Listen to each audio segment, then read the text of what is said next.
Oke, makanya hari ini kita akan belajar bagaimana cara melampaui keterbatasan pikiran. Ya, kita akan belajar bagaimana cara melampaui keterbatasan pikiran. Oleh karena itu, izinkan saya untuk memulai kajian ini dengan menyampaikan satu ayat dalam Al-Quran, itu surat An-Nahl, surat ke-16 ayat ke-43. Ya. Baik ya, kita baca ayatnya ya.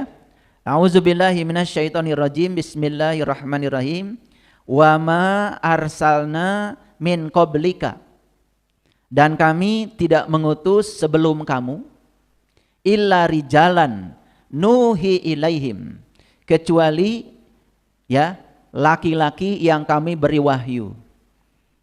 Makanya tidak heran ya, kalau semua nabi, semua rasul itu laki-laki. Saya ingatkan kembali ya, laki-laki itu ya secara spiritual lambang dari ruhani. Sedangkan perempuan itu lambang dari jasmani. Makanya kalau di Quran ada kata-kata laki-laki, itu bisa bermakna laki-laki ya, tetapi bisa bermakna secara hakikat sebagai ruhani. Kalau di Quran ada kata-kata perempuan, ya bisa bermakna sebagai perempuan, ya seperti itu secara lahir, tapi bisa bermakna juga secara hakikat sebagai jasmani. Makanya jangan heran kalau ada kata-kata seperti ini, ya. Ar-rijal qawwamuna 'alan nisa. Laki-laki itu pemimpinnya perempuan. Selama ini kita memaknai yang boleh jadi pemimpin hanya laki-laki. Nah, jadi terbatas. Padahal secara hakikat makna yang terdalamnya adalah ruhani itu pemimpin jasmani. Jadi ar-rijal qawwamuna 'alan nisa artinya ya, ruhani itu pemimpin jasmani. Ini jasmani ini akan selamat, jasmani ini akan berkelimpahan, jasmani ini akan sehat, jasmani ini akan berkecukupan kalau ruhani yang ada dalam diri kita sudah bisa menjadi pemimpin. Itu maksudnya. Paham ya? Jadi boleh enggak ibu-ibu jadi pemimpin? Boleh. Asal ruhaninya sudah bisa memimpin jasmaninya. Boleh enggak bapak-bapak jadi pemimpin? Boleh. Asal ruhaninya sudah bisa memimpin jasmaninya. Ya. Siapapun manusia yang ruhaninya sudah bisa memimpin jasmaninya, yang kesadarannya sudah bisa mengendalikan pikirannya, perasaannya, dan tubuhnya, maka dia disebut orang yang sudah selesai dengan dirinya sendiri. Dia berhak menjadi pemimpin. Makanya ketika dia jadi pemimpin, pasti dia akan bertanggung jawab kepada yang dipimpinnya. Dia ketika jadi pemimpin akan bertanggung jawab kepada ya yang mengamanatkan kuasa pada dirinya dari orang-orang yang punya daulat atas kekuasaan itu. Paham sampai sini? Ya? Makanya coba perhatikan. Ini dalam ritual haji, ritual umroh udah jelas. Coba. Laki-laki pakai kain ihram. Kan perempuan tidak. Pernah enggak protes? Enggak ya? Pernah nanya enggak? Enggak ya? Hebat kalian itu, luar biasa. Ya? Kalau saya kan pasti nanya. Ya? Kenapa laki-laki pakai kain ihram sedangkan perempuan tidak? Itu semua itu simbol. Artinya ya, haji, umroh itu perjalanan rohani. Perjalanan laki-laki.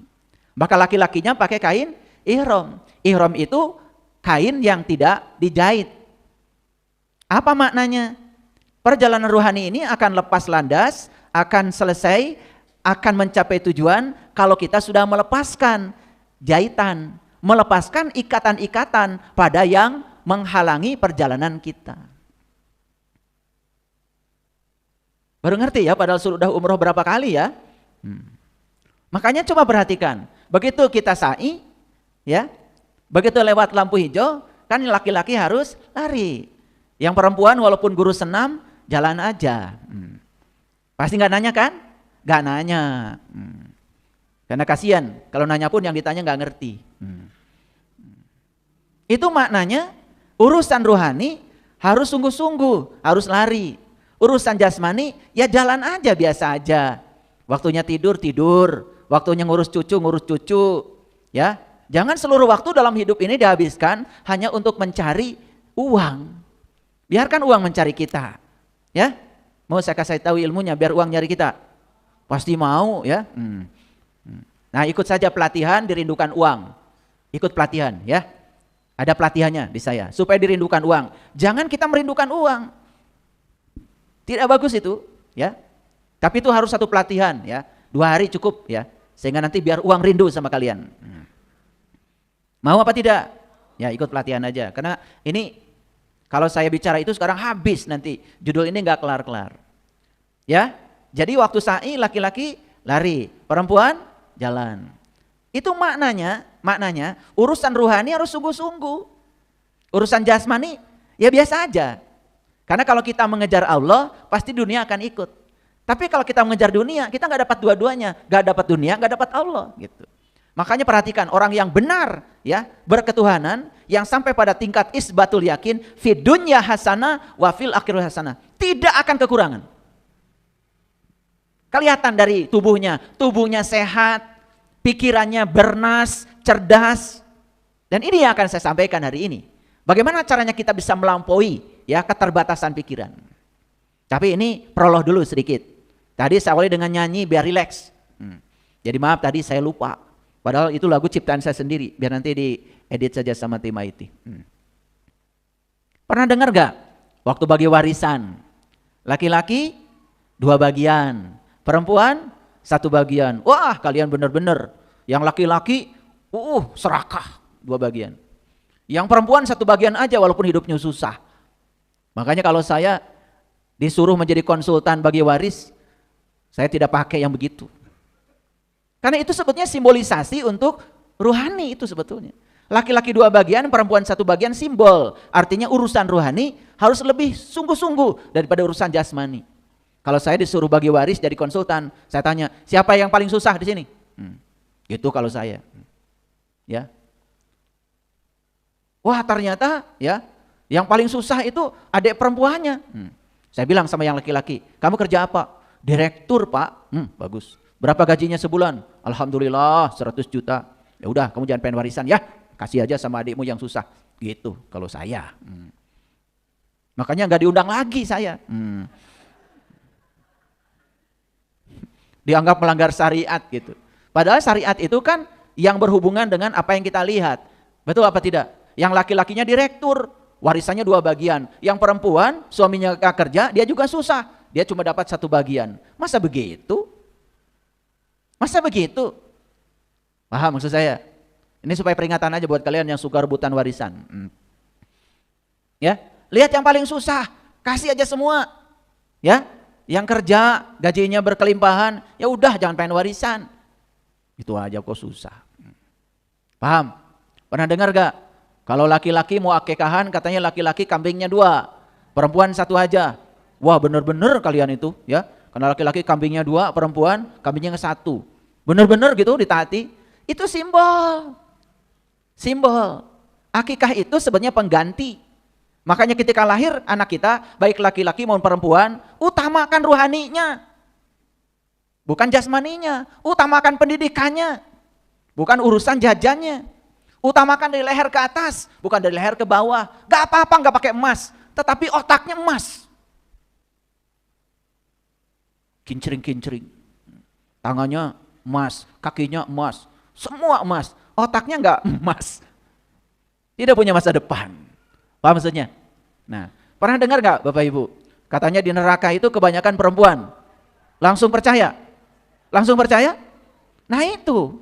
Karena kita ngaji selama ini ya di pikiran yang terbatas. Belum bisa melampaui kecerdasan yang melampaui pikiran. Nih saya kasih tahu bagi semuanya. Coba ulangi lagi. Tadi laki-laki simbol dari rohani.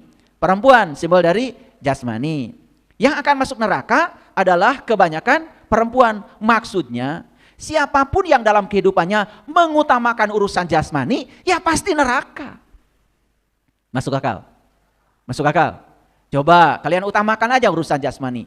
Betul nggak? Makan berlebihan, kan jasmani. Walaupun sudah kenyang, sayang, mubadir, kan gitu. Kan sakit. Betul nggak? Coba, silahkan bermain-main sepuasnya dengan urusan jasmani tanpa kontrol rohani, ya neraka. Ada orang yang hartanya banyak, berkelimpahan, tapi dia sangat terikat dengan yang jasmani itu, yang namanya harta tadi. Dia takut kehilangan, betul nggak? Takut berkurang, pelitnya auzubillah, paling juga ditinggalkan mati, tidak berguna hartanya. Karena dia hanya berfokus pada hitungan-hitungan jasmani.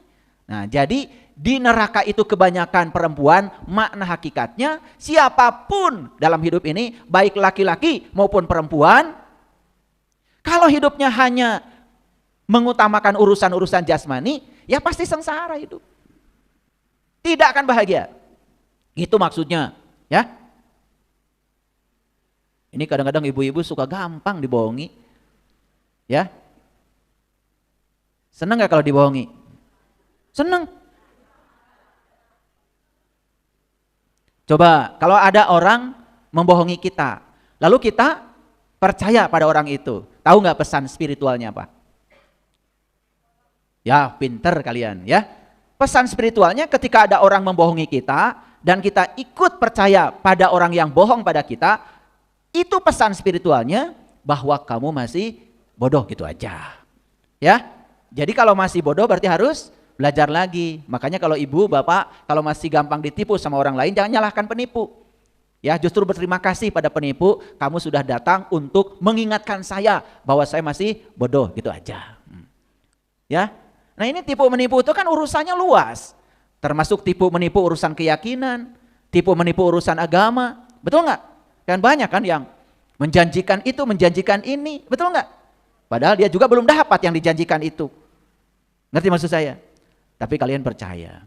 Luar biasa. Nah, saya kembali lagi pada ayat ini. Yuk perhatikan. Ngerti ya? Secara hakikat laki-laki dan perempuan. Ini kalau saya kupas lebih dalam lagi, masih banyak contoh-contohnya. Makanya Islam itu keren ya, kalau dipahami dengan kecerdasan. Makanya tidak ada sebetulnya agama yang mendiskreditkan gender. Dan selama ini seolah-olah ya, kalau dipahami secara dangkal, Ar-rijalu qawwamuna 'alan nisa, laki-laki pemimpin wanita, pemimpin perempuan, diterjemahkan seolah-olah yang perempuan gak boleh jadi pemimpin. Kan itu sebetulnya ya menjadi pendiskreditan gender. Seolah-olah ya laki-laki mau bodoh pun biar ada dia jadi pemimpin. Yang perempuan walaupun pintar pun gak usah. Saya terkejut ya, kenapa? Saya ngajar 34 tahun jadi dosen. Pokoknya IPK yang tinggi itu rata-rata perempuan. Maaf ya, bukan menyepelekan bapak-bapak. Itu fakta. Makanya saya juga kaget. Saya tanya teman-teman yang ngajar di universitas lain, apa fenomena perempuan itu lebih cerdas daripada laki-laki? Terjadi di universitas lain? Terjadi. Saya tanya teman-teman yang di universitas lain, bahkan di universitas terkenal, rata-rata IPK yang tinggi justru anak-anak perempuan. Anak perempuan sudah tulisannya bagus, rapi, tuntas. Yang laki-laki, kadang-kadang saya periksa ujian, rusak mata saya. Iya. Saya mencoba memahami ini maksudnya tulisan apa gitu aja, udah lama itu. Belum memahami kontennya. Itu pengalaman ya. Mari kita lanjutkan di sini. Wa ma arsalna min qablika illa rijalan nuhi ilaihim. Dan kami tidak mengutus sebelum kamu kecuali orang laki-laki yang telah diberi wahyu. Clear ya ayat ini? Jadi sebetulnya secara syariat betul bahwa yang diutus ke semesta, para nabi, para rasul, itu kan semuanya laki-laki. Clear ya? Gitu. Secara hakikat, secara hakikat. Wahyu itu urusan perempuan, urusan laki-laki. Ini hakikat nih. Urusan perempuan, urusan laki-laki.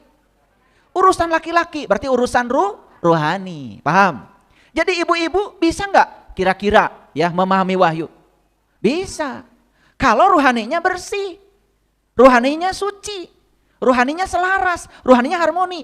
Jadi semua orang pada hakikatnya bisa menangkap getaran-getaran ilahi itu. Asal dia sadar bahwa di dalam dirinya ada satu kekuatan yang diberikan Allah, ya, yaitu yang disebut dengan rohani. Oke, kalau gitu saya mau bertanya sama Bapak Ibu. Bapak Ibu sadar nggak kalau Bapak Ibu itu sejak lahir sudah berpasangan? Sadar? Atau belum sadar? Kalau sadar sekarang saya mau nanya, apa kesadarannya? Rohani dan jasmani. Maka Allah bilang, aku ciptakan manusia berpasangan. Pasangan itu rohani dan jasmani. Selama ini pasangan itu selalu suami istri. Padahal itu kan pilihan. Betul maksud saya? Jadi Allah sudah ciptakan kita berpasangan? Oke, karena berpasangan, yuk kita sadari bahwa di balik jasmani kita ada ruhani. Jasmani terbatas, ruhani itu tanpa batas. Berarti sesungguhnya setiap manusia bisa nggak melampaui pikiran yang terbatas? Bisa. Yuk, gimana caranya? Nah, belum masuk ke cara. Lanjut dulu. Jadi yang diberi wahyu siapa? Laki-laki. Yes? Jadi wahyu urusan siapa? Urusan ruhani, itu maksudnya. Paham ya? Nah, sekarang wahyu itu apa? Kan kalian tahunya ada tetangga namanya Kang Wahyu. Barangnya kan nggak jelas. Oke, perhatikan saya semuanya. Wahyu itu pada dasarnya adalah getaran-getaran ilahi. Ulangi, apa? Oke. Saya lagi ceramah, tiba-tiba HP saya bergetar. Berarti ada apa? Ada yang masuk, bisa telepon, bisa WA, bisa video, bisa email, bisa apa saja. Setuju? Oke. Nah, yang datang ke sini itu apa? Coba perhatikan. Apa yang datang ke sini itu gambar berbaris gitu? Enggak kan? Yang datang ke sini itu kata-kata berbaris? Enggak kan? Yang datang ke sini itu apa? Nah, yang datang ke sini itu namanya gelombang elektromagnetik. Makanya gelombang elektromagnetik itu disebut energi. Nah, cahaya itu salah satu jenis gelombang elektromagnetik. Gelombang elektromagnetik itu ada yang kelihatan, ada yang tidak kelihatan. Nah, cahaya itu salah satu jenis gelombang elektromagnetik yang kelihatan. Tapi ada juga yang tidak kelihatan, sinar X nggak kelihatan. Tapi tahu-taunya kita sudah tahu, dokter, kalau di dalam tubuh kita ada kelainan karena dibaca dari hasil ronsen. Nah, ronsen itu sebetulnya penemu sinar X, orang Jerman. Tapi sinarnya yang memotret kita itu namanya sinar X. X-ray bahasa Inggrisnya. Ya? Oke. Nah, udah saya batasi dulu ke sana.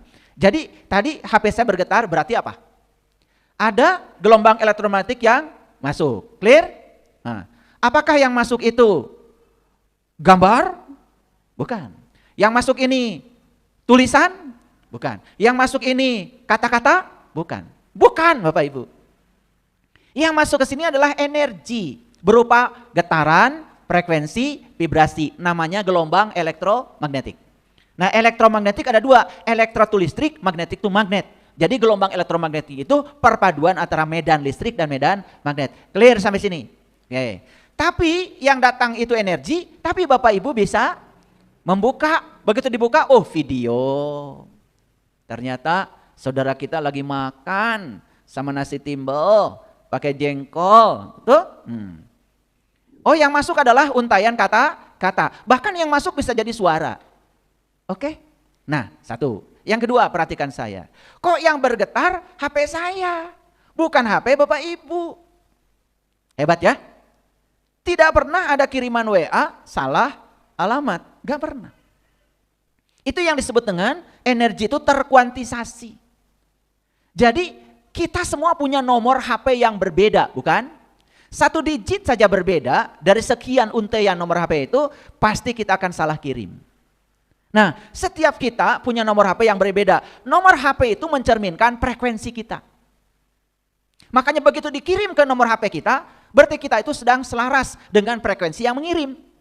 Makanya yang mengirim dengan yang dikirim terjadilah keselarasan frekuensi. Akibatnya apa? Video, tulisan, kata-kata yang dikirim tidak nyasar ke tempat lain.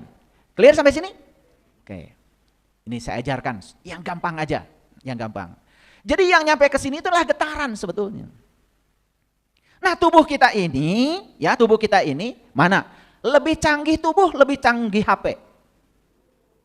Yang benar. Saya tanya ulang sekali lagi. Canggihan tubuh, canggihan HP.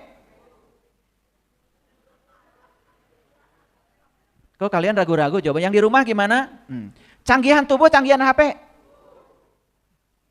Oke, betul, canggihan tubuh.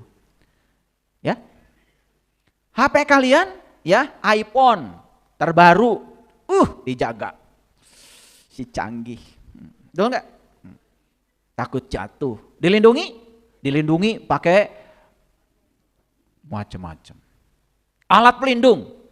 Ya, anti air, macam-macam. Jujur ya, kalian lebih melindungi tubuh, lebih melindungi HP. Ini saya mau jelaskan bahwa tubuh kita ini lebih canggih. Jadi HP, mobil, macam-macam itu, semua itu hanya mengcopy cara berpikir Tuhan atas semesta raya ini. Ini yang namanya HP ini hanya meniru cara berpikir Tuhan. Yuk sekarang, kalau tubuh ini lebih canggih, berarti ya di tubuh ini sebetulnya ada jaringan elektronik, rangkaian elektronik yang jauh lebih dahsyat, lebih ruwet daripada HP. Pernah nggak Bapak Ibu berpikir, kenapa ya Bapak Ibu lihat mobil, kok bisa tahu kalau itu mobil? Gimana itu bisa tahu itu mobil? Padahal kan yang masuk ke sini itu baru gambaran, ditangkap oleh mata. Dari mata disalurkan kemana tuh? Disambungkan ke sistem kerja otak yang lebih rumit. Kalau saya jelaskan, itu mekanismenya sangat rumit. Sampai akhirnya kita bisa menyimpulkan itu mobil. Bahkan kita bisa mengatakan ini mobil truk, ini mobil minibus, ini bus, ini kereta api, ini pesawat. Kok bisa ya? Padahal informasinya sama dari sini. Pernah gak berpikir itu? Yakin enggak lah kalian ya? Hebat kalian itu. Nah, kalau kita mau berpikir seperti itu, ternyata tubuh kita ini jauh lebih canggih, lebih kompleks daripada alat-alat elektronik yang disanjung-sanjung ini. Jadi kalau HP bisa menangkap informasi, berarti tubuh bisa nggak menangkap informasi? Bisa.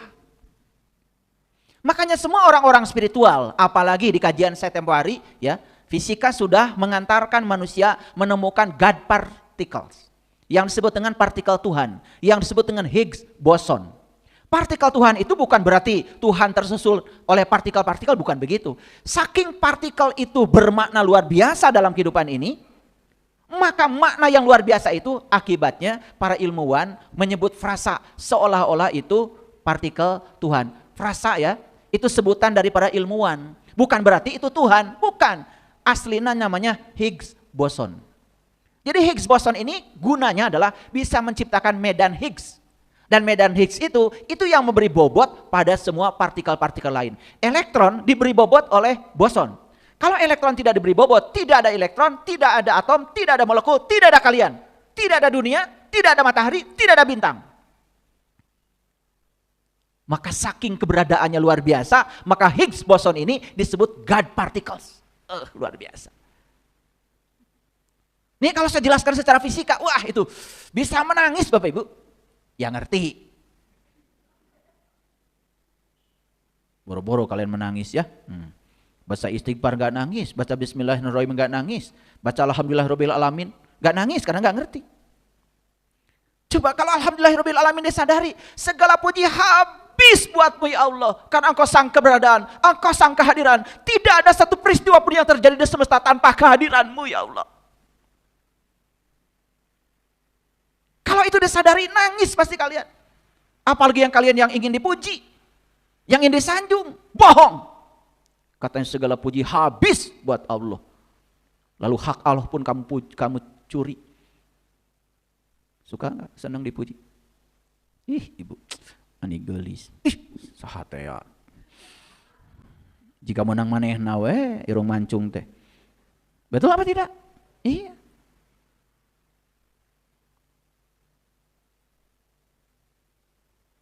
Karena semua yang kita lakukan tanpa kesadaran, akibatnya apa? Akibatnya kita tidak merasakan getaran itu. Kalian baca Allahu Akbar kabiro, walhamdulillahi katsiro, wa subhanallahi bukratan wa asila. Gak nangis. Pada Allah yang maha besar dengan segala kebesarannya.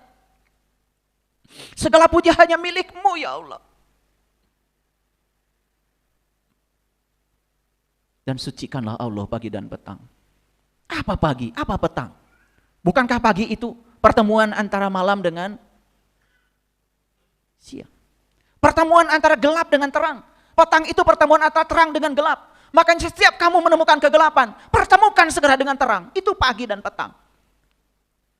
Ketika kamu marah, kamu sedang gelap, hadirkan cahaya dalam dirimu. Belajar memahami, belajar memaafkan. Wah, kalau ngerti kalimat itu. Padahal itu dibaca berulang-ulang setiap kali sholat di doa iftitah, betul? Allahu Akbar kabiro, walhamdulillahi katsiro, wa subhanallahi bukratan wa asila. Inni wajahtu wajhiya lillati fatar samawati wal ardh. Aku hadapkan wajah batinku kepada zat yang telah menciptakan langit dan bumi.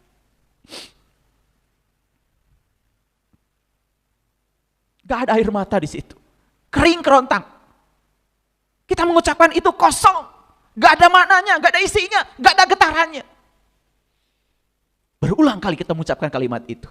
Hanya berharap nanti katanya di akhirat dapat pahala. Padahal sholat itu bukan urusan pahala. Sholat itu urusan akhlak. Saya baca dalam Al-Quran. Sholat itu adalah sarana, alat supaya kamu terbebas dari perbuatan keji dan munkar. Gak ada kaitan dengan urusan pahala. Malah tujuan sholat jadi pahala, udah ngerti, pahala juga tidak tahu. Apa itu pahala? Jadi wahyu apa Bapak Ibu? Getaran-getaran ilahi. Perhatikan saya semuanya. Kenapa Nabi Muhammad bisa menerima wahyu? Kenapa? Kenapa kita tidak bisa menerima wahyu? Kenapa? Kalau wahyu itu getaran-getaran ilahi, berarti getaran-getaran ilahi itu ada terus sepanjang zaman. Dan kenapa Nabi Muhammad bisa menangkap wahyu? Berarti tubuh beliau itu lebih canggih daripada HP ini. Bisa menangkap semua informasi, bisa menangkap semua data. Kenapa bisa begitu?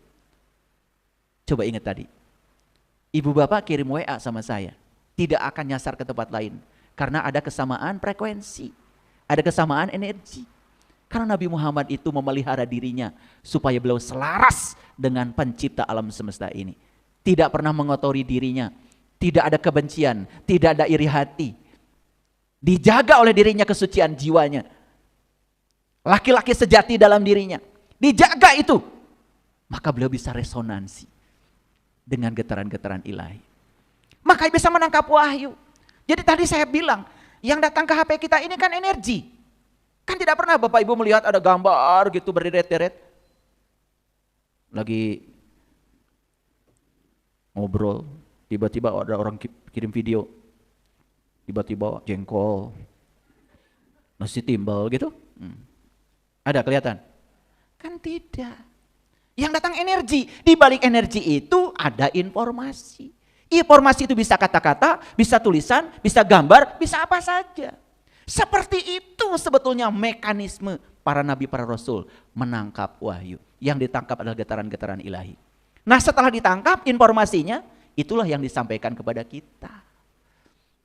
Hasil tangkapannya disampaikan kepada kita. Setelah disampaikan kepada kita, lalu muncullah ada huruf-huruf. Betul? Ada rangkaian kata-kata. Nah sekarang kita mencoba memahaminya lewat kata-kata. Apa yang terjadi? Timbullah jadi salah persepsi. Harusnya kita semua tahu bagaimana asal-usul itu wahyu. Makanya para bijak mengatakan ya, malam yazuk lam ya'rif, yang tidak mengalami tidak akan paham. Makanya untuk bisa memahami rangkaian kata-kata yang sudah sampai kepada kita itu syaratnya cuma satu, kita harus bisa mengalami bagaimana getaran-getaran itu nyampai kepada kita. Berarti kita harus menjadi receiver untuk bisa menangkap getaran-getaran itu. Kalau itu yang terjadi, tidak ada lagi beda paham. Dan itu yang akan menyatukan, itu yang disebut dengan habl. Makanya wa'tasimu bihablillahi jami'a. Kita semua ketika mendapatkan kata-kata, rangkaian kata-kata, rangkaian kalimat yang berasal dari wahyu, tidak akan salah tafsir. Tidak akan beda tafsir. Semuanya akan sama. Karena yang nyampe kepada kita, getarannya, energinya. Bayangkan ya, kita mencoba ingin memahami rangkaian kata-kata dengan mencoba menafsirkan kata-kata itu. Setiap orang akan menafsirkan kata-kata dengan tafsir yang berbeda. Akhirnya kita jadi pusing belajar agama. Betul nggak? Karena kita tidak tahu asal muasalnya. Nah, makanya perhatikan kalimat ini. Dan kami tidak mengutus sebelum kamu kecuali orang-orang laki-laki yang kami beri wahyu. Clear? Berarti para nabi, para rasul itu lebih canggih kan? Bisa menangkap. Kalau para nabi, para rasul canggih, saya mau nanya, Bapak Ibu semuanya canggih? Canggih. Buatan Allah? Buatan Allah. Loh kok nggak canggih ya sekarang? Betul nggak? Ya, kadang-kadang lemot. Kenapa? Karena di sini sudah banyak hijab, sudah banyak kotoran yang menghalangi. Apa Bapak Ibu tidak mau mengembalikan Bapak Ibu ya menjadi otentik kembali sehingga Bapak Ibu bisa menangkap getaran itu dengan tajam? Bisa, ada ilmunya. Dan ini saya menyampaikan sesuatu bukan apa kata orang, tapi saya mengalami sendiri. Ternyata kita bisa memiliki kecerdasan yang melampaui pikiran orang biasa. Yuk kita lanjut dulu. Jadi sampai sini paham ya? Kita baca ulang. Dan kami tidak mengutus sebelum kamu kecuali orang laki-laki yang kami beri wahyu. Clear sampai sini? Oke. Maka bertanyalah kepada ahli ingat jika kamu tidak tahu. Fas'alu ahla zikri in kuntum la ta'lamun. Ini keren ayat. Kalau kamu tidak tahu, jangan tanya yang lain. Tanya siapa? Ahli ingat. Ahla zikri. Jadi siapa ahli ingat? Nah, harus ditanya dulu, ingat apa? Ngerti maksud saya? Nah, saya sebelum menjawab siapa ahli ingat, saya sampaikan dulu ayat lain. Perhatikan. Pernah nggak Bapak Ibu membaca Quran surat Al-Isra ayat 14? Yang bunyinya gini, Iqra kitabaka kafa binafsika al-yauma 'alaika hasiba. Bacalah kitabmu, cukuplah dirimu sendiri pada waktu ini sebagai penghisab terhadap kamu. Jadi, di Quran itu Allah menyuruh kita semua itu membaca kitab siapa? Kitabmu. Berarti kalau Allah bicara kepada kita, Allah bilangnya bacalah kitabmu. Kalau kita berbicara kepada kita, berarti kita bicaranya apa?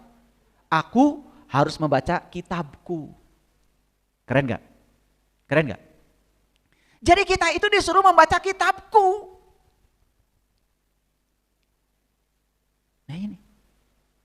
Kita malah membaca yang lain. Padahal perintahnya di Quran, Iqra kitabaka, bacalah kitabmu. Cukuplah itu sebagai juru hisabmu. Berarti di dalam kitab kita itu ada apa? Ada informasi.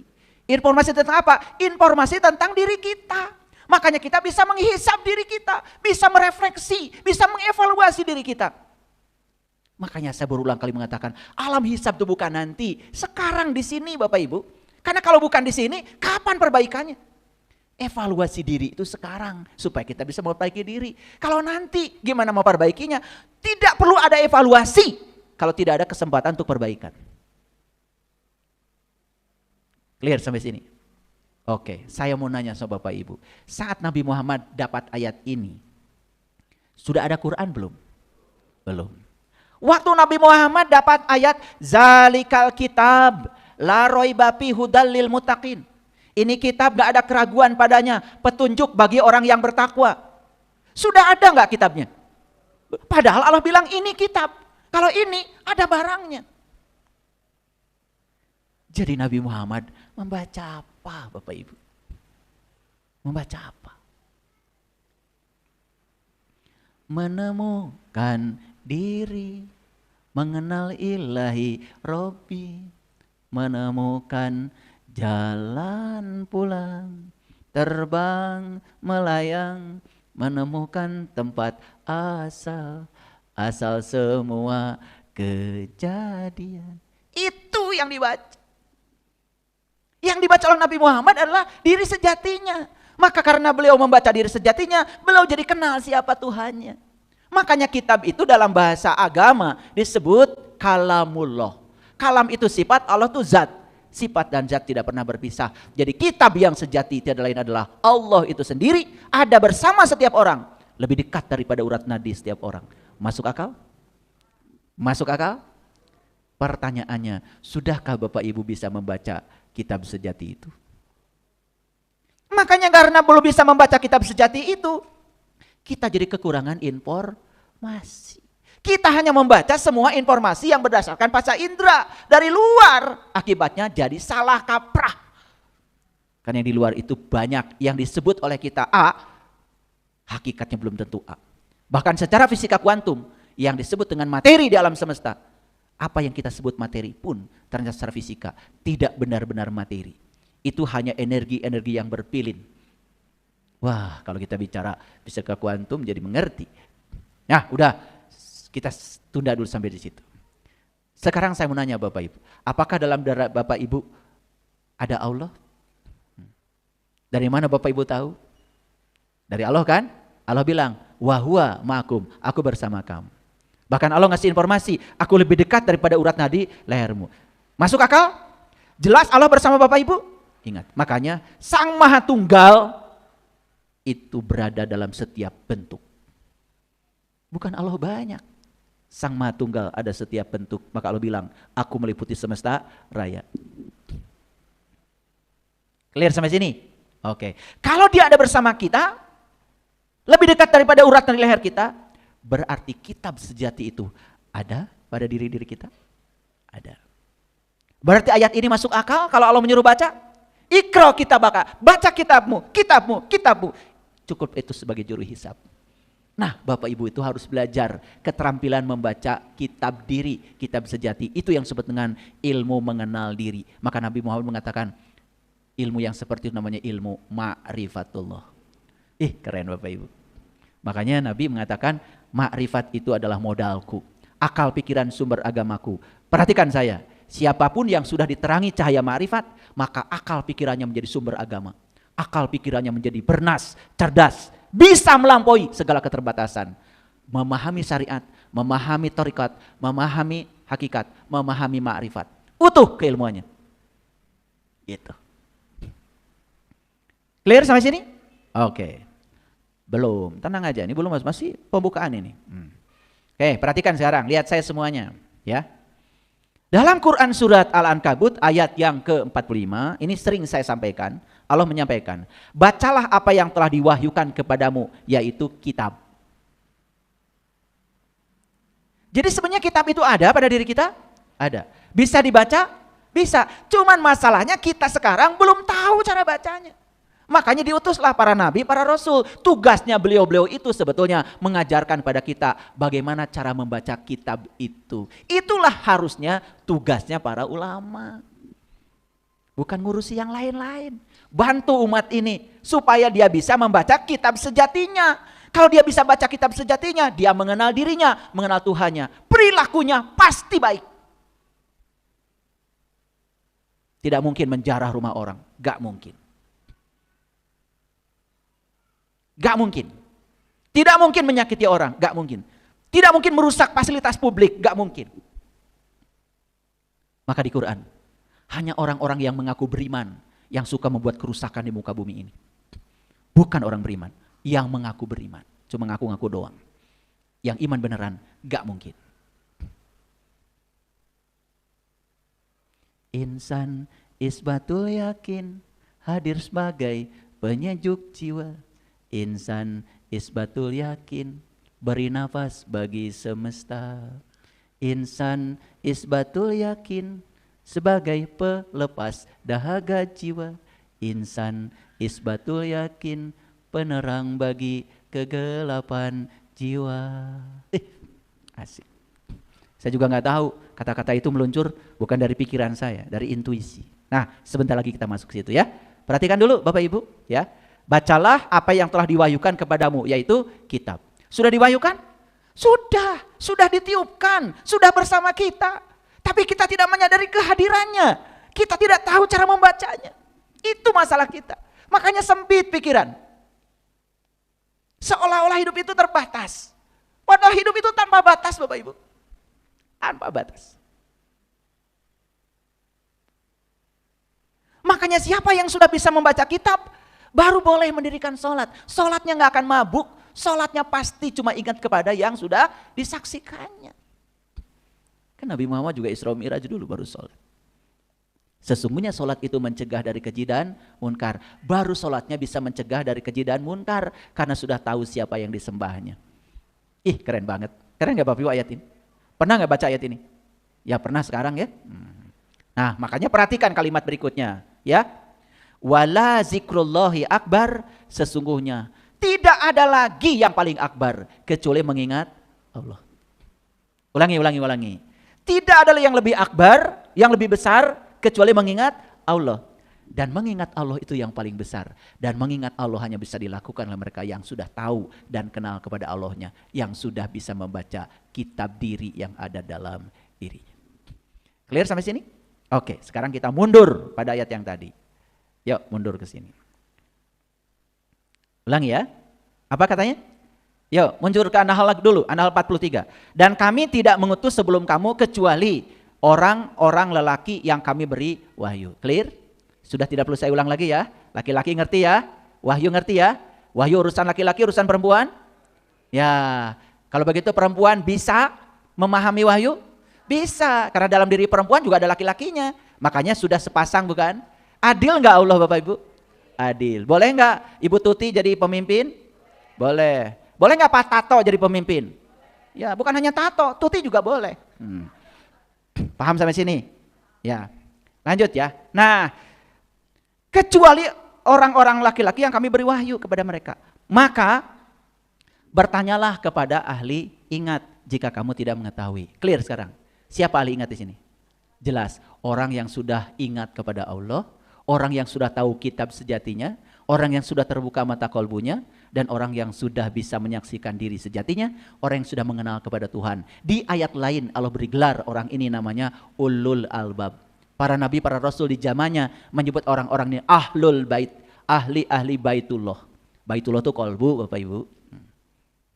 Clear sampai sini? Nah ini ngaji hakikat ya, ngaji hakikat. Supaya apa? Supaya cerdas. Karena selama ini kecerdasan ini gak pernah dipakai. Tapi clear ya?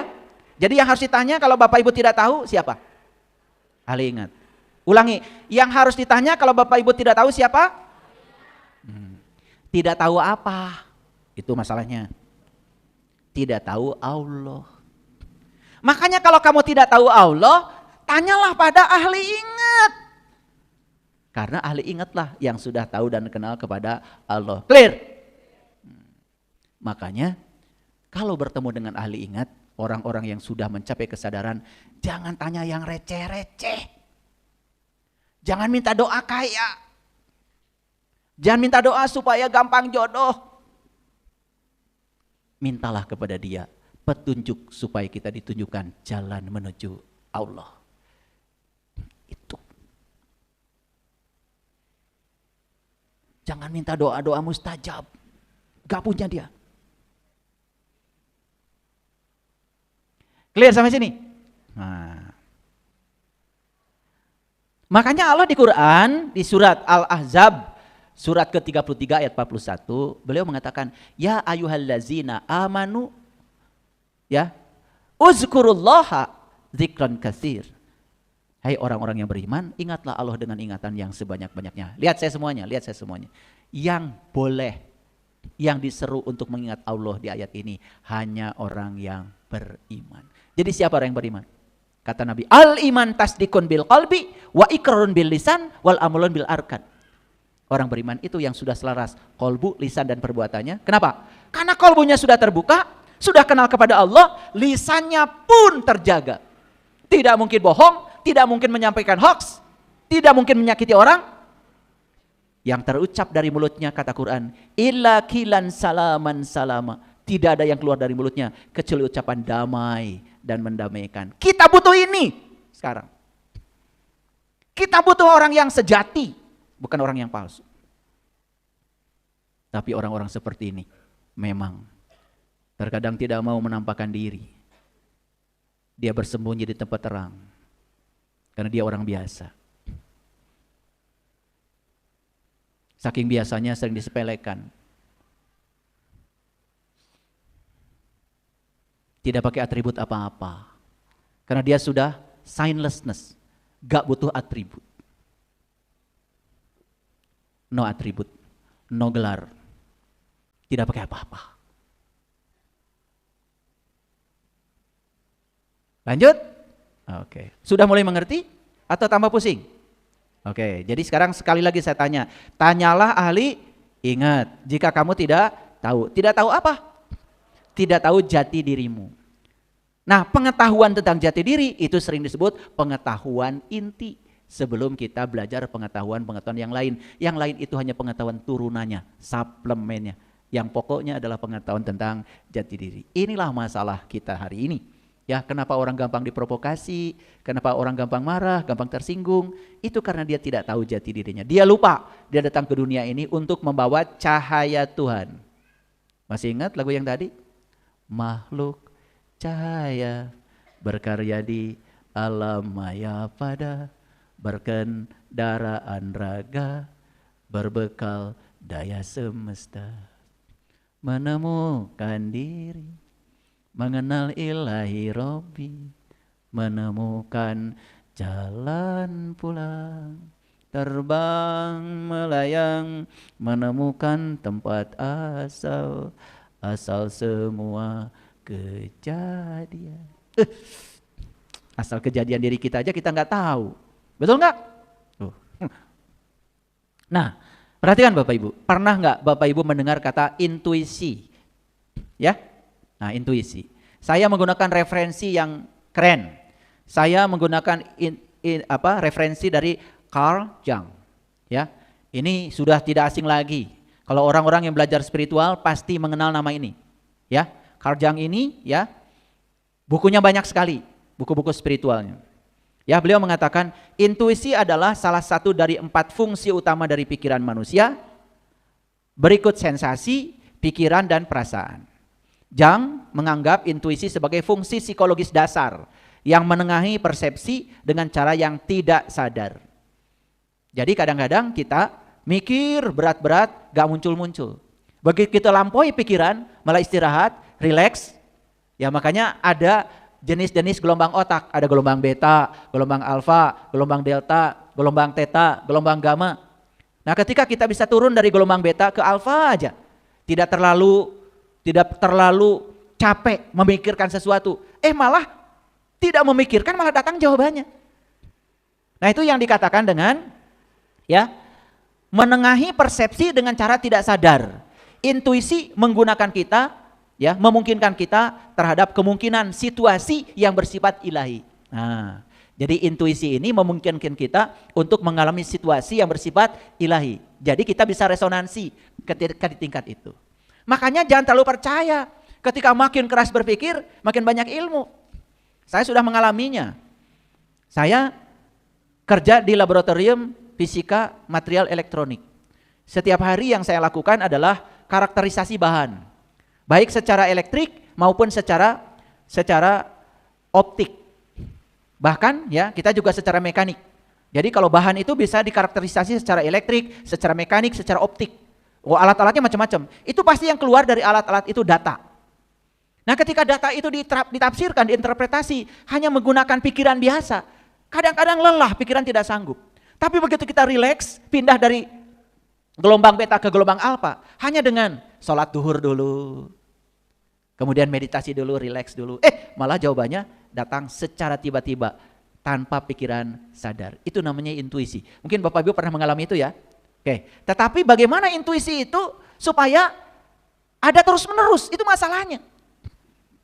Karena kalau sekali-kali gitu ya, itu kadang-kadang ya tidak bisa memenuhi ya pengetahuan kita. Nah, intuisi itu adalah kemampuan untuk memahami atau melihat sesuatu bersifat langsung, sifatnya abstrak dan tidak membutuhkan pembenaran atau justifikasi. Bapak Ibu lihat saya. Ada ahli fisika namanya Niels Bohr. Ya, dia memunculkan satu rumus, yang rumus itu saat itu ya dibantah oleh semua orang-orang fisika yang lain. Tetapi suatu saat rumus yang dia munculkan itu ternyata ketemu eksperimennya dan rumus itu benar adanya. Berarti si orang fisika ini pakai apa? Intuisi. Jangkauannya sangat luas, bahkan tidak terpikir oleh orang kebanyakan yang ada di pikiran-pikiran biasa. Nah, inilah yang terjadi pada para nabi, para rasul. Mereka itu sudah menggunakan intuisinya dengan sempurna. Nah, nanti saya akan kasih tahu bagaimana caranya Bapak Ibu. Ya, ini belum masuk ke situ. Baik. Saya akan memberikan dua hal, ini penting. Ada manusia sarwa indra, ada manusia panca indra. Perhatikan ya, manusia sarwa indra, manusia panca indra. Kira-kira Bapak Ibu masuk mana? Sarwa indra atau panca indra? Masuk mana? Tuh udah ngejawab, belum aja dijelaskan. Ya, harusnya jawabannya apa? Gak tahu, kan belum dijelaskan. Coba belajar jujur ya. Kan belum dijelaskan sarwa indra apa, panca indra aja. Kan belum dijelaskan. Udah ngejawab panca indra. Itulah kadang-kadang kita tuh ya. Gak mau kosong, harusnya jawabannya apa? Gak tahu, kan belum dijelaskan. Gitu aja sederhana. Ya? Gak mau diulang? Perhatikan ya. Ciri manusia sarwa indra. Nah, dalam memahami berbagai peristiwa, tidak hanya mengandalkan persepsi dan interpretasi sendiri. Karena berada dalam komunikasi sadar dengan intelijensia tingkat lanjut. Perhatikan saya. Ciri manusia sarwa indra itu, dia punya ya cara berkomunikasi dengan ya intelijensia tingkat lanjut, cara berkomunikasinya pun di tingkat sadar.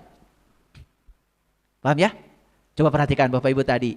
Ya, ketika memikirkan sesuatu nggak ada jawabannya, dilewat aja, relax, piknik dulu, jalan-jalan dulu, makan dulu, lagi lihat pemandangan, tiba-tiba jawabannya datang. Nah itu intuisi datang dalam keadaan tidak sadar. Udah kejawab ya? Nah itu pasti kelompok manusia panca indera. Sudah ada intuisi, tapi intuisinya dalam keadaan tidak sadar. Nah kalau manusia sarwa indera, dia itu bisa menjalankan intuisinya di tingkat sadar. Kenapa? Dia bisa berkomunikasi ya dengan intelijensia tingkat lanjut. Nah, intelijensia tingkat lanjut berarti dia sudah bisa berkomunikasi dengan alam-alam tinggi. Bapak Ibu, coba anak-anak ya. Saya tuh pengen ngajarin anak-anak ya, biar kecerdasannya itu bisa melampaui pikiran yang terbatas. Dan ini sudah diajarkan sebetulnya di semua agama, terutama di agama Islam.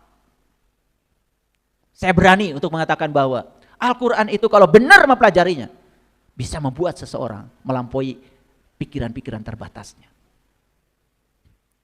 Makanya ayat-ayat mutasyabihat dalam Al-Quran itu bisa dimengerti sama dia. Dan hebatnya, kalau orang sudah sampai di tingkat itu, tafsirnya tidak pernah beda. Sama. Karena dia mengakses intelijensia tingkat lanjut yang sama. Dia mengakses sumber yang sama. Tidak mungkin berbeda. Beda kalau dia menafsirkan dengan ego, dengan ambisi pribadinya. Pasti beda-beda. Makanya pusing kan kalau belajar agama kadang-kadang, kok dari sini begini, dari sini begini, dari sini. Nah, karena itu semua di level ego, di level pribadi. Di pikiran yang terbatas. Bisa menjawab ya sekarang? Kira-kira Bapak Ibu udah masuk manusia sarwa indra? Oh, ya sekarang udah mulai ya bisa jawab. Nah, ciri manusia sarwa indra selanjutnya mempunyai akses sadar pada bantuan impersonal. Impersonal itu dari yang lain yang sudah mencapai kesadaran. Jadi tidak bersifat pribadi, yang pengasih dalam menganalisis kemungkinan pilihan serta konsekuensinya. Makanya mohon maaf Bapak Ibu, kalau orang yang sudah sampai di tingkat kesadarannya, ciri yang paling dasar dari orang ini adalah pengasih. Dia juga jadi sumber cinta. Dia tidak membeda-bedakan orang lain. Pada semua orang pun dia sayang. Bukankah itu yang terjadi pada para nabi, para rasul? Nabi Muhammad bisa mengasihi orang bahkan yang berbeda keyakinan dengan beliau. Beliau bisa menerima dan menghargai perbedaan. Itu Nabi Muhammad ya. Begitu kan? Iya. Bahkan beliau bisa mengasihi orang-orang yang menghinanya. Karena bagi beliau, hinaan itu gak ada masalah. Karena beliau menafsirkan hinaan sebagai guru. Hinaan itu sebagai guru. Untuk membuat beliau semakin kuat. Makanya saat beliau agak sedikit turun tuh ya mentalnya, gara-gara berdakwah di Taif kemudian dilempari orang sekampung sampai sandal jepitnya berdarah-darah. Ketika beliau sempat jatuh begitu, tiba-tiba turunlah ayat dari Allah. Wa ma romaita id romaita walakinnallaha roma. Lewat intuisinya masuk ayat itu. Kata Allah, "Hai Muhammad, sesungguhnya bukan mereka yang melampari kamu, tapi aku yang melempari mereka, yang melempari kamu. Mereka hanya adalah tangan-tanganku untuk menguatkan kamu." Begitu tahu ayat itu, wa ma romaita id ramaita walakinallaha rama. Hai Muhammad, bukan dia yang melempar kamu, bukan mereka yang melempar kamu, aku, kata Allah. Mereka hanya tangan-tanganku untuk menguji kamu. Tersungkur Nabi Muhammad saat itu. Lalu beliau berdoa, Allahumma hdi qaumi fa innahum la ya'lamun. Tuhan, mereka memperlakukan itu kepadaku karena semata-mata mereka tidak tahu siapa diriku. Dan mereka tidak tahu apa yang aku ajarkan kepada mereka. Mereka masih terkontaminasi oleh egonya, ambisinya, ajaran masa lalu. Dan mereka ketakutan kalau ajaran ini dianggap sebagai ajaran baru. Seolah-olah ajaran ini akan menghapus ajaran mereka, padahal meluruskan ajaran mereka. Sudah bisa nggak Bapak Ibu kalau dihina orang kemudian doanya Allahumma hdi qaumi fa innahum la ya'lamun? Bisa? Belum bisa? Bapak Ibu, kalau orang menghina kita bisa menjatuhkan kita tidak? Tidak. Kalau diberi makna yang positif, ya. Orang yang menghina kita itu anggap aja guru kita, guru kesabaran kita. Kan kita tidak akan marah. Coba. Karena sesungguhnya orang yang suka menghina orang lain, dia sebetulnya sedang punya masalah dengan dirinya sendiri, bukan masalah dengan orang lain. Semua orang yang gampang marah, sebetulnya dia tidak bermasalah dengan siapapun. Dia bermasalah dengan dirinya sendiri. Ada data di dalam bawah sadarnya, ada luka di dalam bawah sadarnya yang belum sembuh. Itu sebetulnya. Pengen nyubit saya sama yang gitu. Nah, kalau manusia panca indera, lihat saya semua, tidak menyadari adanya bantuan yang secara terus-menerus. Jadi sebetulnya ya, intelijensia tingkat lanjut tadi itu terus-menerus sebetulnya memberi bantuan sama dia. Tapi dia tidak menyadari bantuan itu. Kenapa? Bising. Lebih percaya pada bantuan dari diri palsunya, dari egonya, dari ambisinya. Sehingga tidak mampu mengambil bantuan itu secara sadar. Kalaupun dia itu mengambil bantuannya dalam keadaan tidak sadar. Sehingga dia tidak bisa berhubungan langsung terus-menerus dengan intelijensia tingkat lanjut itu. Hanya sekali-kali aja. Ya Bapak Ibu? Kira-kira Bapak Ibu manusia panca indera atau manusia swa indera? Enak aja. Jangan-jangan gak masuk dua-duanya. Karena intuisi yang tidak sadar pun jarang nyangkut. Oh maaf ya, saya bergurau. Untuk memahami peristiwa harus belajar mengalami pengalaman-pengalaman fisik. Nah ini, makanya orang ini kadang-kadang harus kehilangan rumah dulu, harus sakit dulu, harus berantakan dulu, bisnisnya harus hancur dulu. Dia harus mengalami pengalaman-pengalaman fisik untuk memahami sebuah peristiwa. Nah kebanyakan, mohon maaf ya, kebanyakan manusia di level ini. Tapi enggak apa-apa di level panca indera. Yang penting bisa berkomunikasi dengan ya intelijensia tingkat lanjut. Karena itu menjadi sumber kebenaran. Ini kuliah saya hari ini memang agak berat Bapak Ibu, makanya pakai jas. Ini sudah kuliah S3. Ya. S3 itu sudah sangat sepuh. Ya. Sepuh apanya? Sepuh otaknya jarang dipakai.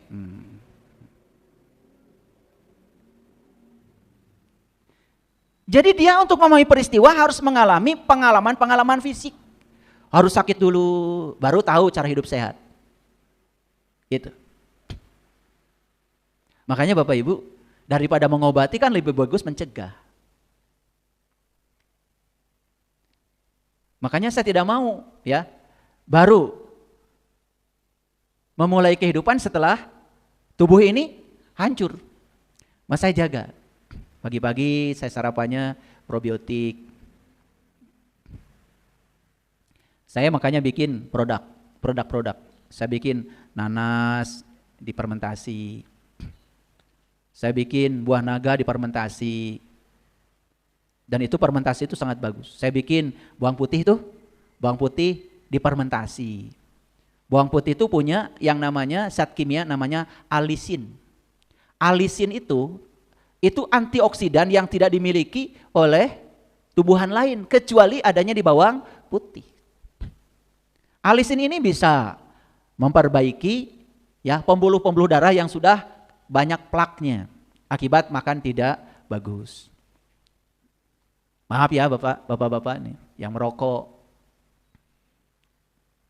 Ya, tiba-tiba lagi ketawa-ketawa meninggal.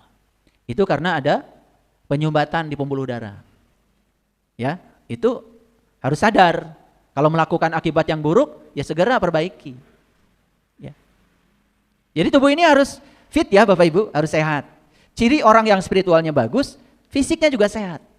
Di samping hati selalu gembira, istirahatkan pikiran, diet yang seimbang. Jika perlu makanlah sesuai dengan golongan darah. Udara yang bersih, ya. Sering menanam pohon. Di rumah apa aja, bunga, apa ada dinding, tanamin bunga. Sapa bunganya setiap hari, karena setiap helai daun itu bisa menghasilkan literan oksigen buat kita. Pengendalian dirinya yang bagus, ya. Sinar matahari yang cukup, olahraga, ya. Energetik beraktiviti. Jadi melakukan aktivitas itu harus berenergi. Dan itu hanya bisa dilakukan kalau tubuh kita sehat. Ya. Hubungan sosial perbaiki. Kalau sampai hari ini komunikasi dengan pasangan gak lancar, dengan anak gak lancar, pasti ada yang gak beres. Gak beres dengan dirimu sendiri, bukan dengan pasangan. Masalahmu yang paling besar bukan dengan pasangan, tapi dengan dirimu sendiri. Bereskan itu. Ya. Sampai saya itu membuat satu pelatihan bagaimana menciptakan perkawinan menciptakan surga dalam perkawinan. Sampai saya bikin pelatihannya itu 2 hari. Kemarin sudah dilakukan di Pusat Pelatihan Hidup Sehat di sana di Jelekong. Saking sayangnya Bapak Ibu ya, saking sayangnya saya meluangkan waktu berjam-jam hanya untuk berbicara tentang bagaimana supaya rumah tangga ini menjadi rumah dan tangganya itu bisa mengantarkan kita untuk naik. Naik keimanannya, naik kedewasannya, naik kebahagiaannya, begitu. Sehingga rumah tangga menjadi jalan untuk kita bisa pulang memenuhi ayat innalillahi wa inna ilaihi rajiun. Banyak PR kita tuh.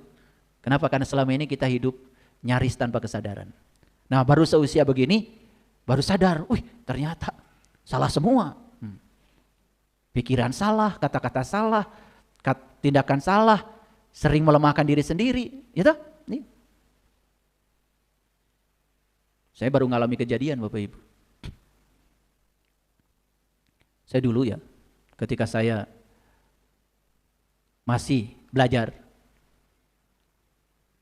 pokoknya kalau lihat apa saja yang lewat di mata saya menganggap itu adalah pesan dari semesta.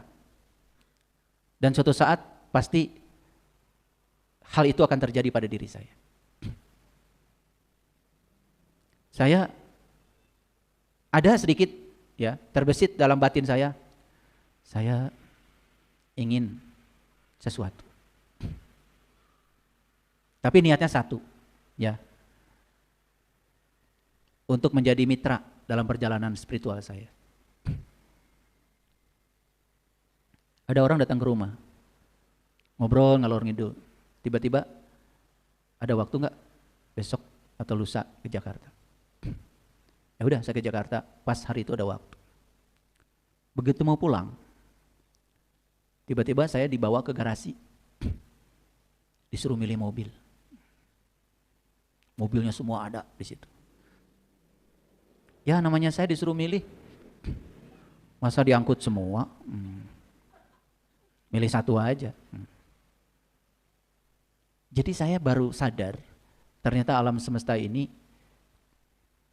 cara menciptakan, cara mewujudkan sesuatu kepada kita itu sangat unik, bahkan di luar pikiran orang biasa.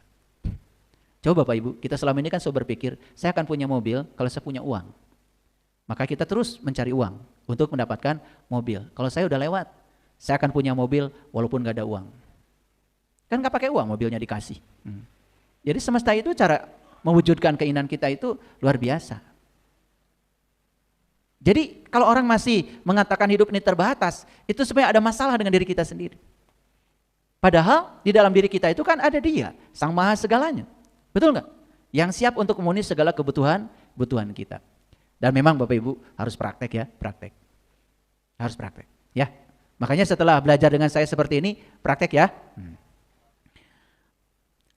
Ciri manusia panca indera, pembelajarannya berlangsung lebih lama karena melalui kepadatan materi fisik.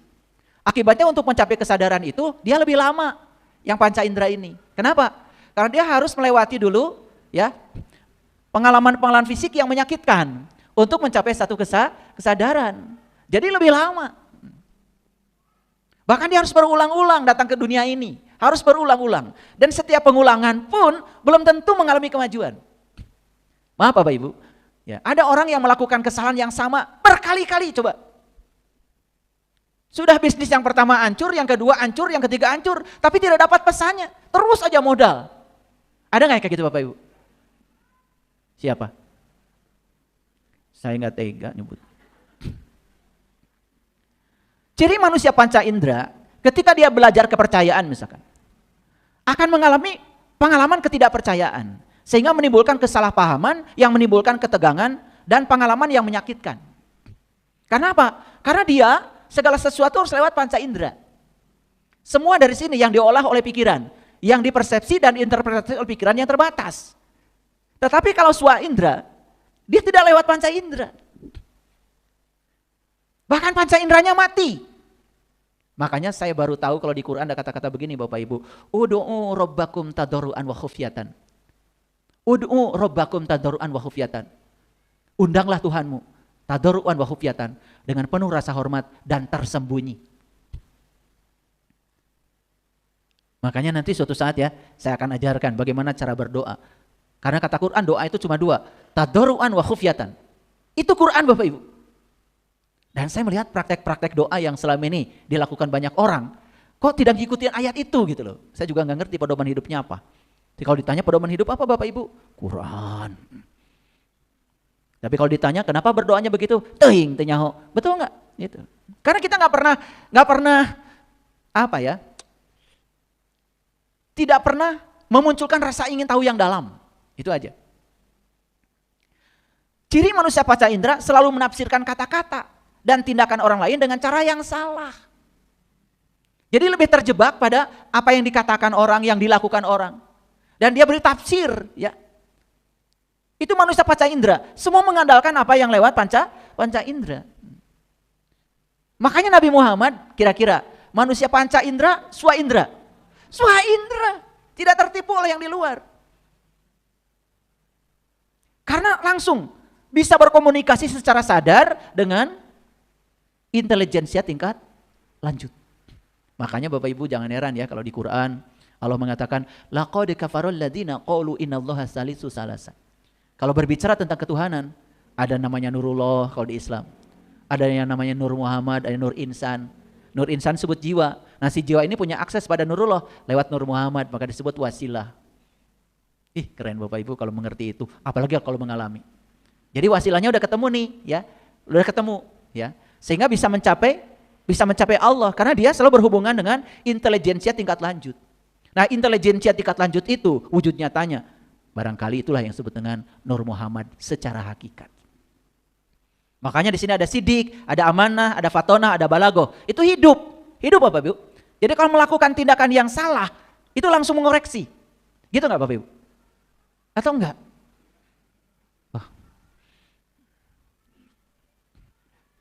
Bapak Ibu pernah ke Bali?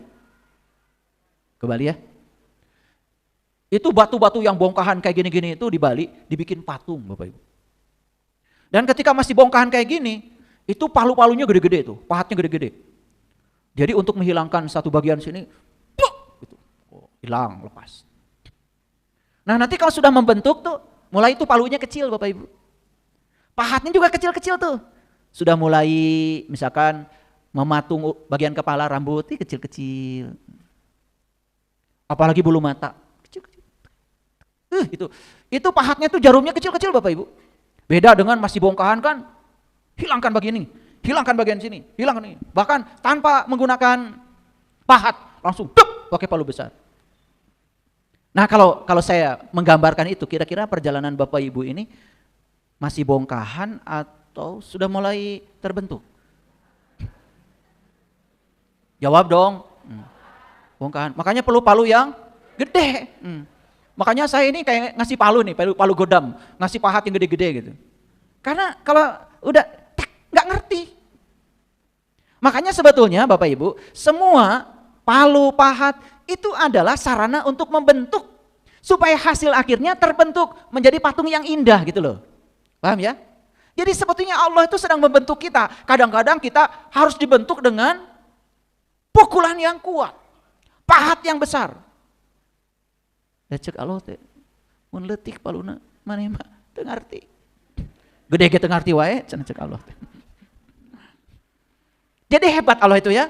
Kadang-kadang memang begitu ya. Ada orang yang memang harus begitu. Nah, manusia panca indera itu karena semua itu harus lewat rasa sakit baru sadar. Untuk sukses harus gagal berkali-kali gitu. Geus loba hutang kakara. Ini penting gak Bapak Ibu yang kita bicarakan hari ini? Kerasa gak sama Bapak Ibu? Ya memang Bapak Ibu begitu. Nah, manusia panca indera itu ya dipenuhi oleh kecurigaan yang akan selalu menciptakan situasi tak nyaman dan menyakitkan. Bayangkan ya, kita mau memasuki manusia sarwa indera yang bisa mengakses intelijensia tingkat tinggi. Sementara sekarang ini kita masih manusia panca indera, bentuknya pun baru bongkahan. Ibaratnya batu gede yang baru turun dari gunung lah kira-kira begitu. Bentuknya nggak karu-karuan gitu. Sementara mau dibentuk menjadi sesuatu yang indah gitu. Udah kebayang ya? Kira-kira berapa tahun itu ngebentuknya ya? Ya, sudah di sini banyak persepsi yang salah, betul nggak? Ajaran yang salah, keyakinan yang salah, betul nggak? Dogma yang salah, doktrin yang salah, bayangkan. Menghancurkan semua itu. Waduh, luar biasa. Tetapi saya jamin Bapak Ibu tidak bisa didefinisikan dari sejarah masa lalunya. Tetapi Bapak Ibu bisa didefinisikan dari tekad hari ini untuk berubah. Kalau hari ini punya tekad yang kuat untuk berubah dan ingin berubah, benar-benar ingin berubah. Subhanallah Bapak Ibu. Orang suci hari ini mungkin juga pernah punya masa lalu. Orang jahat hari ini dia juga masih punya masa depan. Asal sungguh-sungguh mau berubah. Makanya yes or no. Yes. Gitu aja. Saya membentuk diri saya Bapak Ibu seperti ini. Itu dari umur belasan tahun. Dari umur belasan tahun. Saya belajar Al-Quran tuh ya, yang idgham biguna bilaguna, itu dari umur kecil. Masih ada yang meragukan saya. Cuman saya tidak pernah ikutan musabakoh gitu aja. Karena musabakoh itu bahasa Arab Bapak Ibu, bahasa Indonesianya pertandingan, kompetisi, perlombaan. Karena bagi saya, agama itu bukan pertandingan, bukan perlombaan. Agama itu urusan pribadi saya dengan diri saya sendiri. Jadi kalau saya mungkin tidak tercatat sebagai juara tingkat RT musabakoh, ya memang saya nggak pernah ikutan. Tapi saya mengerti yang begitu-begitu, ya. Ya namanya orang Islam dari kecil tradisi agamanya sangat ketat, ya. Telinga bapak saya itu kalau baca idhar aja kurang tepat, itu langsung berdiri itu. Telinganya udah tajamnya itu. Saya bukan tidak tertarik mengajarkan itu Bapak Ibu, banyak pelajaran di tempat lain. Tapi yang gini ini, inti-inti dari ajaran agama, ajaran kesadaran. Al-Quran tuh sekarang masih perawan Bapak Ibu. Baru disentuh-sentuh luarnya aja kan? Betul nggak? Mending disentuh juga enggak.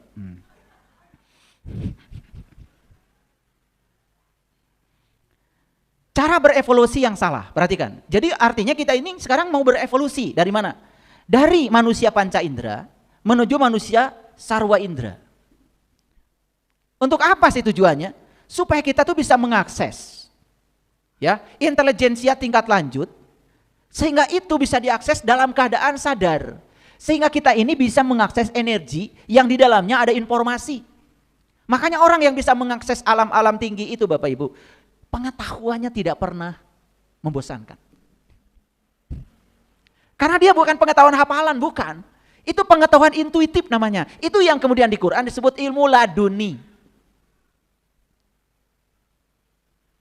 Dan ilmu laduni itu dinamis. Sesuai dengan tingkat kesadaran yang dicapai oleh kita. Makanya orang yang seperti itu, setiap bangun pagi selalu pengetahuannya baru. Karena kesadarannya baru.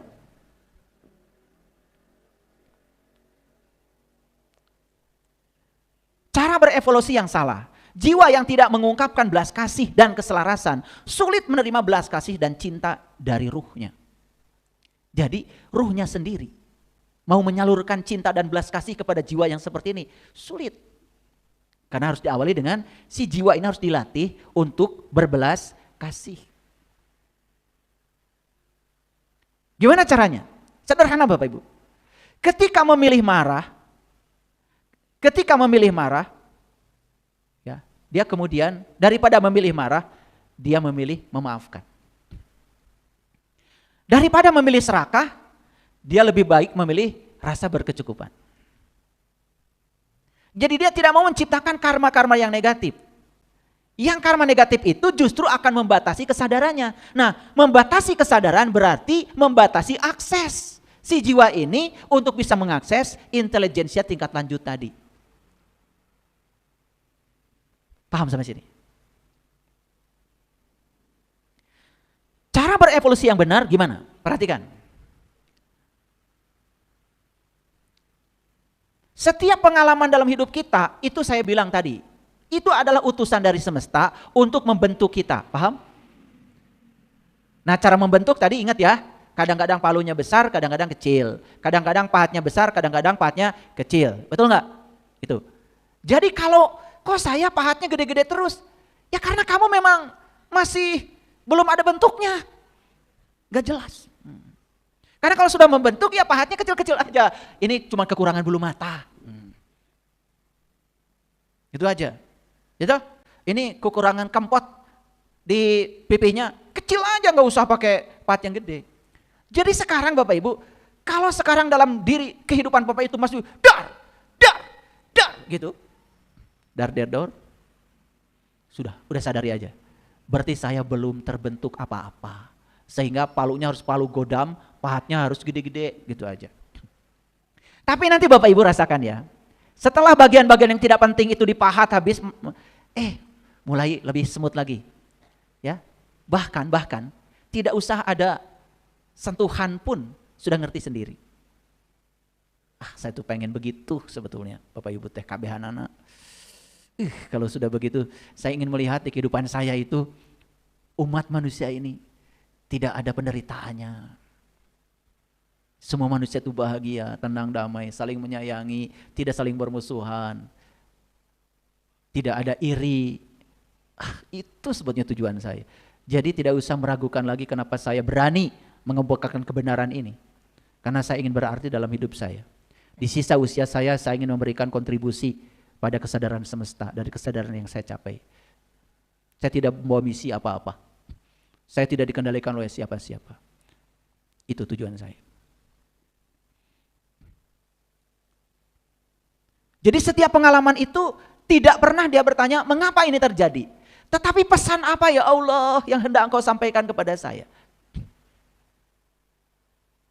Nih Bapak Ibu, pernah gak Bapak Ibu tidak suka melihat perilaku seseorang? Pernah? Sudah tahu pesannya apa? Yang dilakukan orang itu yang kamu tidak suka masih kamu lakukan. Gitu. Paham? Kalau kamu sudah tidak melakukan itu lagi, kamu tidak akan timbul rasa tidak suka. Rasa tidak suka itu artinya, itu adalah energi yang terbangkitkan dari dalam dirimu. Yang teraktivasi oleh perilaku orang lain. Jadi sebetulnya energi itu bukan pada orang lain, pada dirimu. Energi itu masih ada. Ningali batur kieu teresep, ningali batur teresep, eta sifat maneh. Maaf ya pakai bahasa Sunda.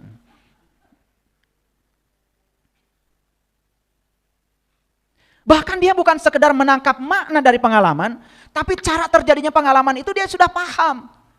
Tidak mungkin peristiwa ini terjadi kalau saya tidak menariknya. Di bagian mana dia menariknya? Oh ternyata ada di pikiran saya, di perasaan saya.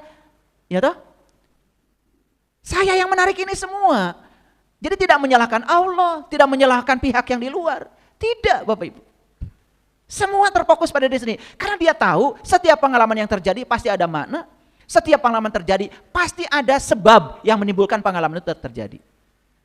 Yang ketiga, peran yang dimainkannya dalam menciptakan pengalaman-pengalaman itu. Dan dia pun sadar, apa sih peran saya? Kok pengalaman ini terjadi dalam hidup saya? Dan ketika dia tahu peran dia tidak merasa korban. Dia merasa dia sendiri adalah dalangnya. pasti dia akan memperbaiki diri. Semua orang yang hari ini merasa dirinya korban, pasti menyalahkan orang lain. Maaf ya Bapak Ibu. Kalau hari ini Bapak Ibu masih sakit hati karena perilaku orang, dan Bapak Ibu merasa korban, dan penyebabnya adalah perilaku orang, ada yang gak beres dalam diri kita. Semua yang terjadi dalam kehidupan kita, kitalah dalangnya. Kita yang telah menarik itu semua. Itulah cara berevolusi yang benar. Jadi sekali lagi, manusia sarwa indra tidak harus mengalami 200 pengalaman yang menyakitkan untuk dapat memahami pelajaran tentang keyakinan, tanggung jawab, kerendahan hati. Tidak perlu melewati pengalaman-pengalaman itu. Jadi saya sebut 200 aja. Sebutnya Bapak Ibu itu 400. Biar tegas gitu loh. Ya? Nah, cara berkomunikasinya gimana? Perhatikan saya. Manusia sarwa indra tidak memerlukan komunikasi suara ke suara untuk mencapai sumber bimbingan dan bantuan. Karena memang dia berbicara di dalam. Dia berbicara dalam hening, dalam suci. Itulah pentingnya belajar meditasi, hening, muraqabah, muhasabah. Itu harus belajar Bapak Ibu. Maka saya menciptakan membuat tempat tuh ya. Membuat tempat 6 hektar saya bikin itu. Saya beri nama Pusat Pelatihan Hidup Sehat di Ciparai itu, di Jelekong namanya. Bebas Bapak Ibu, silakan mau ke sana mau belajar. Ya, silakan. Tapi harus komunikasi dulu dengan manajemen di sana supaya kalau ke sana ada yang melayani. Mau belajar apa? Ya. Mau belajar meditasi, mau belajar muhasabah, mau belajar refleksi diri, mau belajar apa? Semua tersedia. Dan ini semua perlu latihan Bapak Ibu. Tidak cukup mendengarkan kajian-kajian seperti ini, ya. Lewat pengembangan kesadaran, bimbingan bijaksana dan penuh belas kasih selalu tersedia. Makanya orang yang selalu ya sadar ya setiap saat pasti akan selalu bijaksana dan dia penuh belas kasih. Pembelajaran untuk memadukan bimbingan ke dalam hidup secara sadar selalu tersedia. Di mana tersedia? Di sini. Makanya di Quran dikatakan wa ja'alnakum fiha ma'ayisa. Segala kebutuhan tentang kamu sudah ada dalam diri kamu. Ada semua di situ Bapak Ibu. Nah, jiwa sarwa indra, wawasan, intuisi, firasat, dan inspirasi adalah pesan dari ruh atau intelijensia tingkat lanjut untuk membantu perjalanan evolusinya. Dia perjalanan evolusinya langsung di bawah bimbingan intelijensi tingkat lanjut. Tidak melewati rasa sakit, pengalaman-pengalaman yang menyakitkan, tidak lewat itu. Tetapi jiwa panca indera, intuisi merupakan keingintahuan. Wawasan, intuisi, firasat, dan inspirasi terjadi secara tak terduga dan tidak bisa dijadikan pegangan. Jadi kalaupun intuisi itu terjadi, toh intuisi terjadinya juga dalam keadaan tidak sadar. Kalau jiwa-jiwa sarwa indra, intuisinya itu terjadi di dalam keadaan sadar. Seperti para nabi, para rasul mendapatkan wahyu, itu dalam keadaan sadar. Bayangkan ya kalau para nabi, para rasul dapat wahyu dalam keadaan tidak sadar. Udah lewat itu wahyu, satu ayat, kemudian bingung, tadi apa ya? Makanya itu terjadi di dalam keadaan sadar, berarti terjaga Bapak Ibu. Dan kalau kita bisa sampai di situ, aduh luar biasa. Luar biasa.